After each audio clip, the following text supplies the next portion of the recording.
Isa sa pinangangalagaan ng mga Tagbanwa sa isla ng Coron ay ang natatanging nitong Kayangan Lake. Isa ito sa pinakakilalang tourist spot ng Palawan. Dito rin matatagpuan ang isa sa iconic views ng Palawan na nakikita sa mga postcard. Isa sa mga must-do o hindi dapat palampasin ang pagbisita sa Kayangan Lake. Ang tubig dito ay magkahalong tubig tabang at tubig alat o tinatawag na brackish water.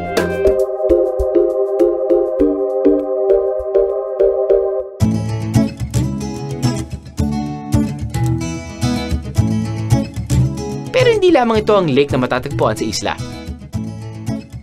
Sa katunayan, marami ang hindi pa nararating ng mga tao bukod sa mga Tagbanwa na nakatira dito.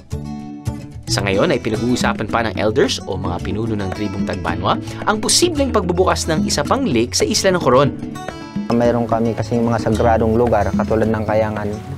Bali, inirerespeto namin noon yung Kayangan, pero nakita namin na isa sa makakatulong doon sa aming tribo, kaya ibinukas namin doon sa turismo para makapunta dyan yung mga turista, para makatulong doon sa aming membro na mayroon kaming populasyon na 600 families. Maswerte tayong biyeheros dahil tayo raw ang kauna-unahang tagalabas na makakarating sa isa sa mga sagradong lawa ng mga Tagbanwa. Kaya naging sagrado, nirespeto namin yung mga diwata na nakatira doon sa isang lake. Kaya ang tawag namin doon ay isang sagrado. Para makarating dito, kailangan munang tawirin ang kabilang dulo ng Kayangan Lake, sakay ang bansa.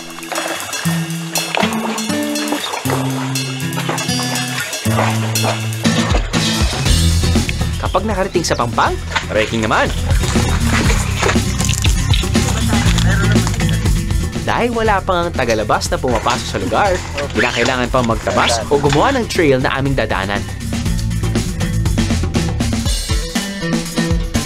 Matarik ang daan paakyat at mabato naman pababa. Makalipas ang halos 1 oras ng pag-akyat baba sa bundok, narating na rin namin ang sinasabing sagradong lawa.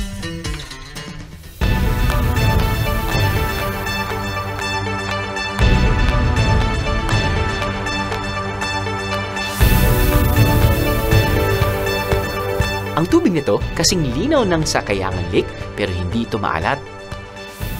Malamig. Tapos, sobrang linaw yung tubig. Kaya lang pag lumoy ka banda ro, para kang may wet belt na pauba ka. Pero siguro tabang yung tubig. Malaki yung Kayangan, pero mas maganda ito kasi maraming tawag sa amin ay lumboy. Duhat po sa Tagalog. Duhat? Oo, marami. Kung panahon ng umamumunga, yun yung katangian niya. Abang naglalakad ka paikot, ay maaari kang kumain ng lumboy. Ang paligid daw ng lawang ito ay pinamumugaran ng mga ibong palinsasayaw. Na ang pugad ay kinokolekta ng mga Tagbanwa para ibenta at gawing bird's nest soup. Isa pa ito sa mga dahilan kung bakit pinag-iisipan nilang mabuti kung bubuksan nga nila ang lawa sa publiko.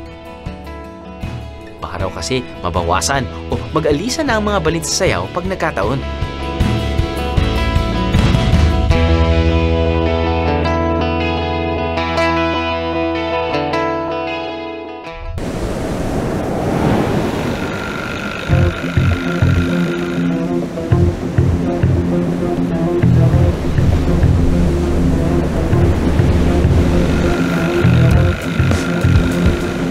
Bukod sa island hopping, isa sa mga dahilan kung bakit dinarayo ang Coron ay ang natatanging nitong dive spots.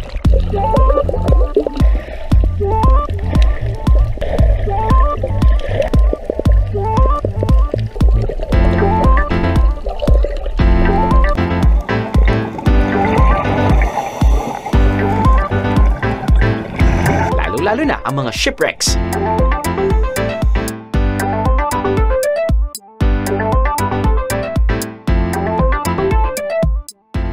Alright, good morning mga bihero. Nandito tayo ngayon sa one of the 6 wrecked dive sites dito sa area na to. It's called East Tangat. It's not the name of the boat, but pinangalan siyang East Tangat dahil this is Tangat Island and it's east of Tangat Island.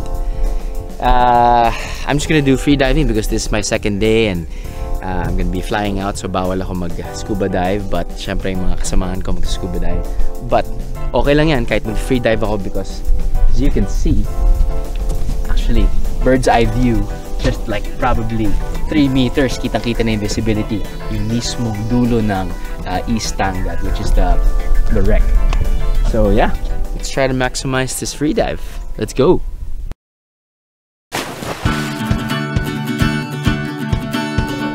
Dito makikita ang ilang barko na lumubog noong Second World War. Ang Coron daw kasi ang napiling daungan ng mga barkong ito noon dahil tago ito at napalilibutan ng mga isla.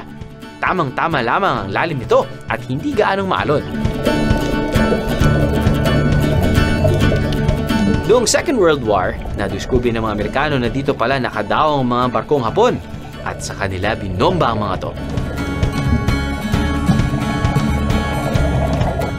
Ilang wreck dive sites ang makikita kahit hindi na mag-scuba dive.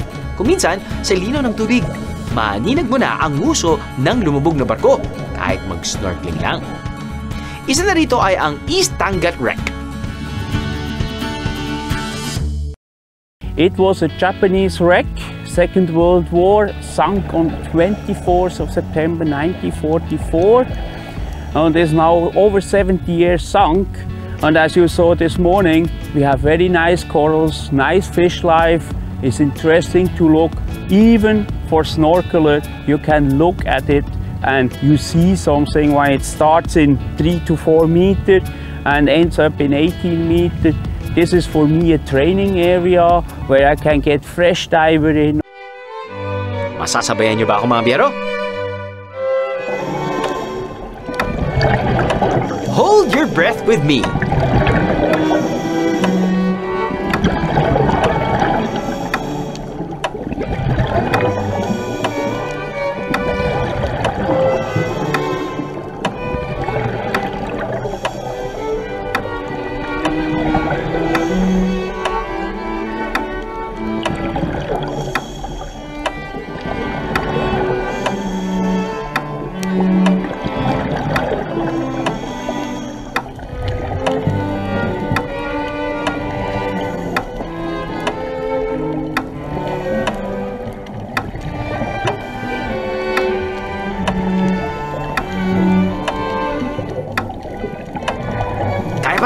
Dapat laging game, biyeros!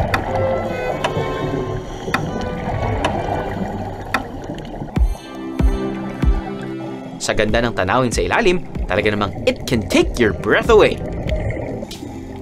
I guess this is one of the more interesting wreck dive experiences na experience natin. No?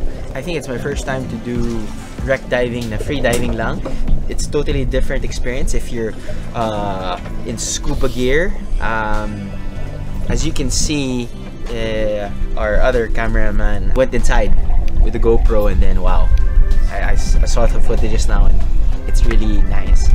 So as much as possible, it's definitely better for you to do scuba diving here in the wreck dives here in Coron.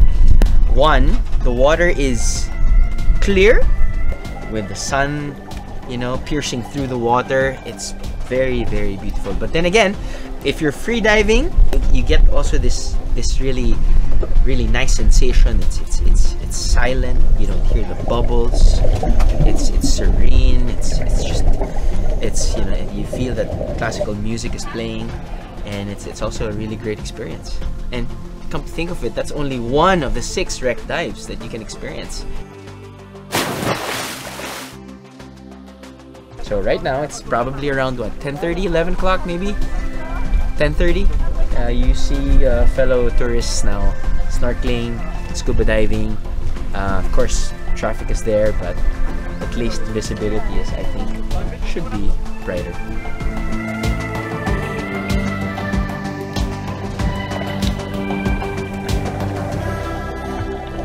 Matapos ang nakakapagod na pagsisid, maganda rin na magbabad sa mainit na spring.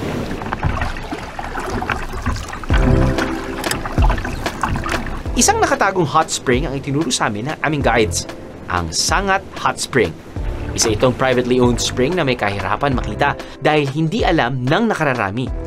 Kaya itanong nyo na lang sa bangkero nyo kung alam nila itong puntahan.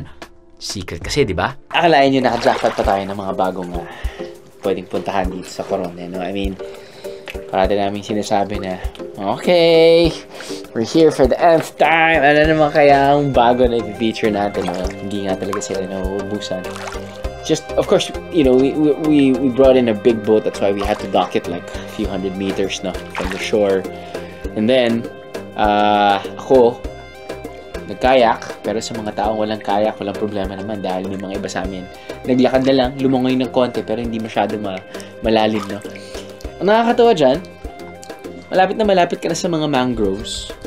Kung mararamdaman mo naman yan dahil nga syempre naglalakad ka. Medyo uminit yung tubig. Lo and behold, pagpapasok ka pa, meron silang entrance dito sa mangrove.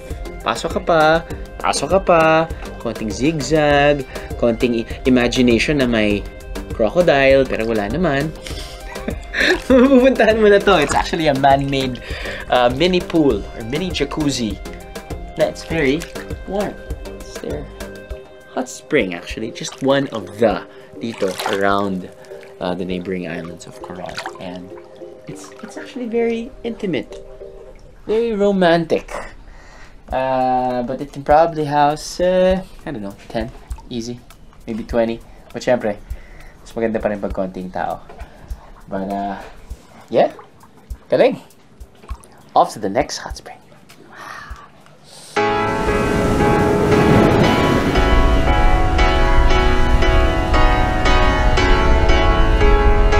Isa pang privately owned spot na magandang puntahan ay ang Pass Island. Dito napakaganda ng puting buhangin at beach. Perfect for snorkeling din ang tubig. Hindi rin ganong karaming turista ang nagpupunta dito dahil may kalayo nito mula sa Coron Town. Halos 2 oras ang biyahe sa bangka.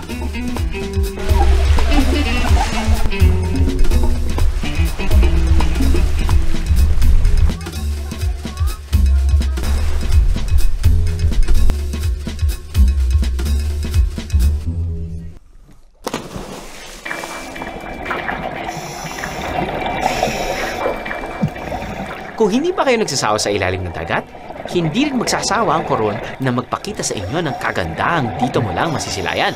Mula beginners to advanced and technical divers, siguradong marami nang ma-enjoy na dive spots dito sa Coron.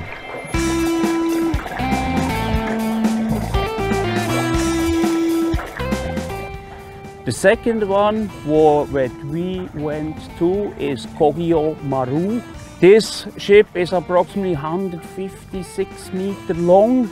It lies 34 meters on the seabed, and the top of the wreck is for all diver actually. The wreck, what we saw, is also very nice with corals on the top. We have a lot of fish life on it, and also for the one what is a little bit more experienced, we can go into this wreck and show him how inside from this wreck it looked like. It's most likely for more experienced diver. But we can also accommodate the beginner. We help them to get in this wreck environment into it and help them how to navigate through that whole stuff. Some don't like it. They like only the outside for fish and corals, and other ones, they like it more inside, as darker, as better, and we can help them as well.